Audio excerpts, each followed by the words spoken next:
प्रिय देशवासियों, नमस्कार।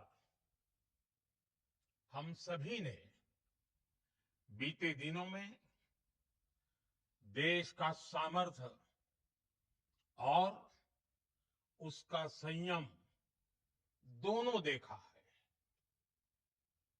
मैं सबसे पहले भारत की पराक्रमी सेनाओं को, सशस्त्र बलों को, हमारी खुफिया एजेंसियों को, हमारे वैज्ञानिकों को, हर भारतवासी की तरफ से सैल्यूट करता हूं। हमारे वीर सैनिकों ने ऑपरेशन सिंदूर के लक्ष्यों की प्राप्ति के लिए असीम शौर्य का प्रदर्शन किया। मैं उनकी वीरता को,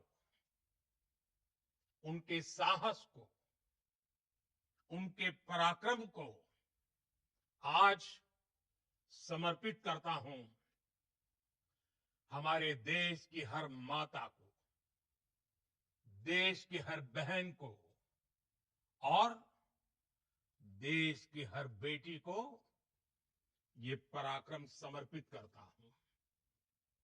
साथियों, 22 अप्रैल को पहलगाम में आतंकवादियों ने जो बर्बरता दिखाई थी, उसने देश और दुनिया को झकझोर दिया था। छुट्टियां मना रहे निर्दोष मासूम नागरिकों को धर्म पूछकर उनके परिवार के सामने, उनके बच्चों के सामने बेरहमी से मार डालना, यह आतंक का बहुत विभत्स चेहरा था, क्रूरता थी। ये देश के सद्भाव को तोड़ने की घिनौनी कोशिश भी थी। मेरे लिए व्यक्तिगत रूप से ये पीड़ा बहुत बड़ी थी। इस आतंकी हमले के बाद सारा राष्ट्र, हर नागरिक, हर समाज, हर वर्ग, हर राजनीतिक दल एक स्वर में आतंक के खिलाफ कड़ी कार्रवाई के लिए उठ खड़ा हुआ।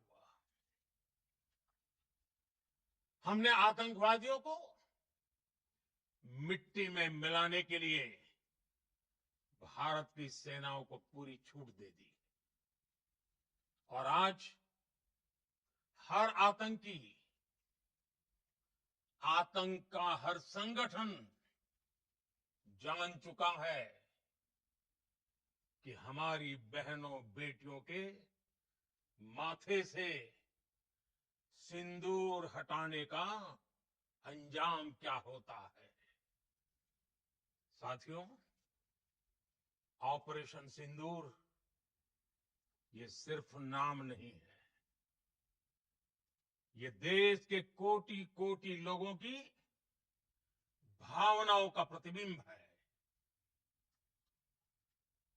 ऑपरेशन सिंदूर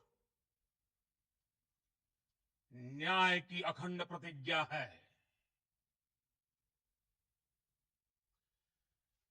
6 मई की देर रात, 7 मई की सुबह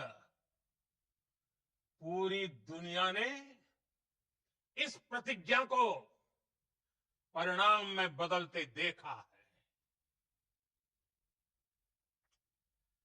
भारत की सेनाओं ने पाकिस्तान में आतंक के ठिकानों पर, उनके ट्रेनिंग सेंटर्स पर सटीक प्रहार किया। आतंकियों ने सपने में भी नहीं सोचा था कि भारत इतना बड़ा फैसला ले सकता है। लेकिन जब देश एकजुट होता है, नेशन फर्स्ट की भावना से भरा होता है, राष्ट्र सर्वोपरि होता है, तो फौलादी फैसले लिए जाते हैं, परिणाम लाकर दिखाए जाते हैं। जब पाकिस्तान में आतंक के अड्डों पर भारत की मिसाइलों ने हमला बोला, भारत के ड्रोन्स ने हमला बोला, तो आतंकी संगठनों की इमारतें ही नहीं, बल्कि उनका हौसला भी थर्रा गया। बहावलपुर और मुरिद के जैसे आतंकी ठिकाने एक प्रकार से ग्लोबल टेररिज्म की यूनिवर्सिटी रही है। दुनिया में कहीं पर भी जो बड़े आतंकी हमले हुए हैं, चाहे 9/11 हो, चाहे लंदन ट्यूब बॉम्बिंग हो, या भारत में दशकों से जो बड़े बड़े आतंकी हमले हुए हैं, उन सब के तार कहीं ना कहीं आतंक के इन्हीं ठिकानों से जुड़ते रहे हैं। आतंकियों ने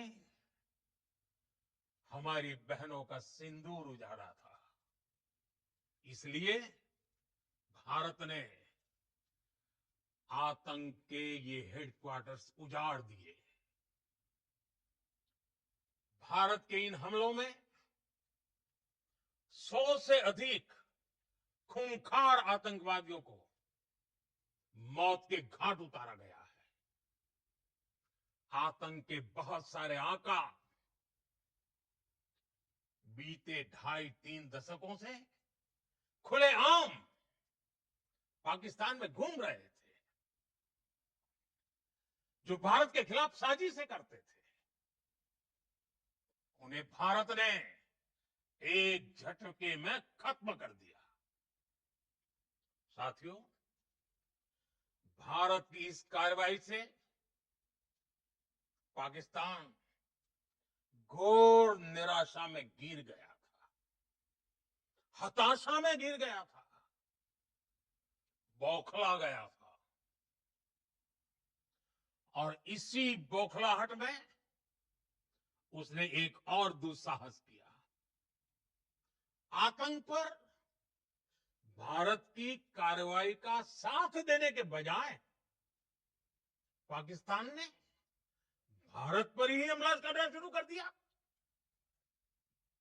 पाकिस्तान ने हमारे स्कूलों, कॉलेजों को, गुरुद्वारों को, मंदिरों को, सामान्य नागरिकों के घरों को निशाना बनाया।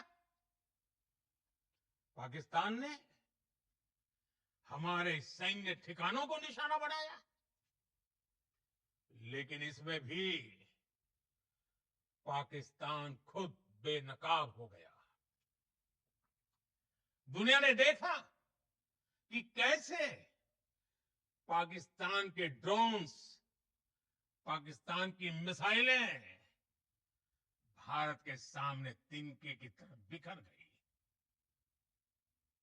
भारत के सशक्त एयर डिफेंस सिस्टम ने उन्हें आसमान में ही नष्ट कर दिया। पाकिस्तान की तैयारी सीमा पर वार की थी, लेकिन भारत ने पाकिस्तान के सीने पर वार कर दिया।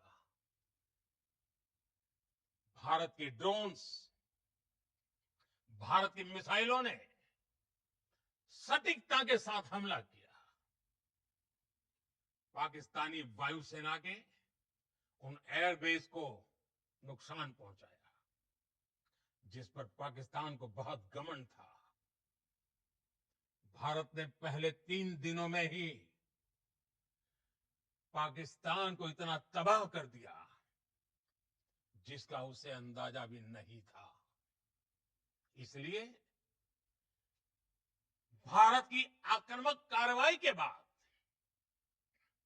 पाकिस्तान बचने के रास्ते खोजने लगा।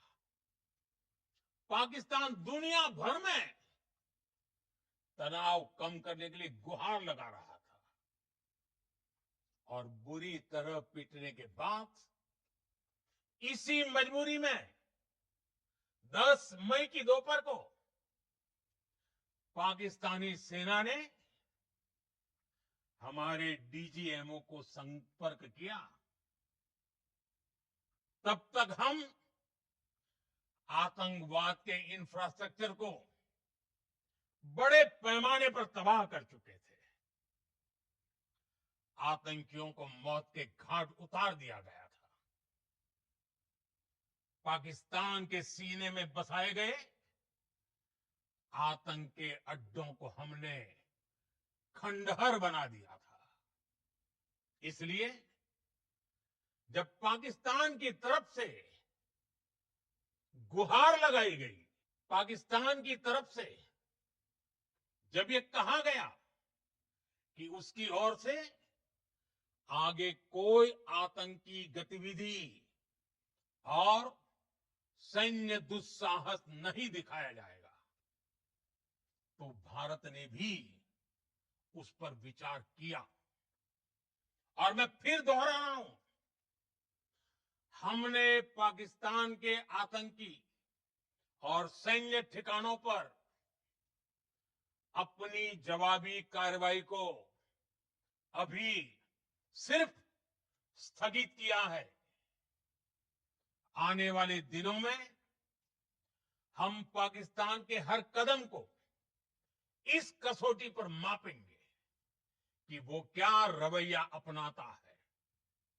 साथियों, भारत की तीनों सेनाएं, हमारी एयरफोर्स, हमारी आर्मी और हमारी नेवी,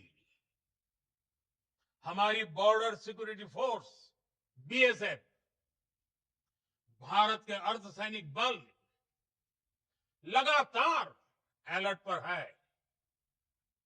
सर्जिकल स्ट्राइक और एयर स्ट्राइक के बाद अब ऑपरेशन सिंदूर आतंक के खिलाफ भारत की नीति है। ऑपरेशन सिंदूर ने आतंक के खिलाफ लड़ाई में एक नई लकीर खींच दी है। एक नया पैमाना, न्यू नॉर्मल तय कर दिया है।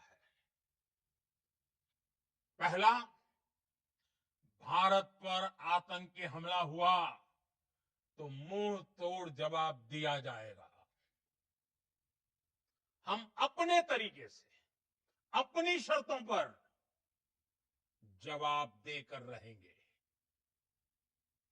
हर उस जगह जाकर कठोर कार्रवाई करेंगे जहां से आतंक की जड़ें निकलती हैं। दूसरा, कोई भी न्यूक्लियर ब्लैकमेल भारत नहीं सहेगा। न्यूक्लियर ब्लैकमेल की आड़ में पनप रहे आतंकी ठिकानों पर भारत सटीक और निर्णायक प्रहार करेगा। तीसरा, हम आतंक की सरपरस्त सरकार और आतंक के आकाओं को अलग अलग नहीं देखेंगे। ऑपरेशन सिंदूर के दौरान दुनिया ने पाकिस्तान का वो घिनौना सच फिर देखा है, जब मारे गए आतंकियों को विदाई देने पाकिस्तानी सेना के बड़े बड़े अफसर उमड़ पड़े। स्टेट स्पॉन्सर्ड टेररिज्म का ये बहुत बड़ा सबूत है। हम भारत और अपने नागरिकों को किसी भी खतरे से बचाने के लिए लगातार निर्णायक कदम उठाते रहेंगे। साथियों, युद्ध के मैदान पर हमने हर बार पाकिस्तान को धूल चटाई है और इस बार ऑपरेशन सिंदूर ने नया आयाम जोड़ा है। हमने रेगिस्तानों और पहाड़ों में अपनी क्षमता का शानदार प्रदर्शन किया और साथ ही न्यू एज वॉरफेयर में भी अपनी श्रेष्ठता सिद्ध की। इस ऑपरेशन के दौरान हमारे मेड इन इंडिया हथियारों की प्रामाणिकता सिद्ध हुई। आज दुनिया देख रही है 21वीं सदी के वॉरफेयर में made in India defence equipments, इसका समय आ चुका है। साथियों, हर प्रकार के आतंकवाद के खिलाफ हम सभी का एकजुट रहना हमारी एकता, हमारी सबसे बड़ी शक्ति है। निश्चित तौर पर ये युग युद्ध का नहीं है, लेकिन ये युग आतंकवाद का भी नहीं है। टेररिज्म के खिलाफ जीरो टॉलरेंस, ये एक बेहतर दुनिया की गारंटी है। साथियों, पाकिस्तानी फौज, पाकिस्तान की सरकार जिस तरह आतंकवाद को खाद पानी दे रहे हैं,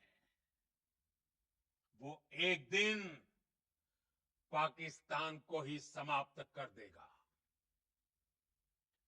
पाकिस्तान को अगर बचना है तो उसे अपने टेरर इंफ्रास्ट्रक्चर का सफाया करना ही होगा। इसके अलावा शांति का कोई रास्ता नहीं है। भारत का मत एकदम स्पष्ट है। टेरर और टॉप एक साथ नहीं हो सकते।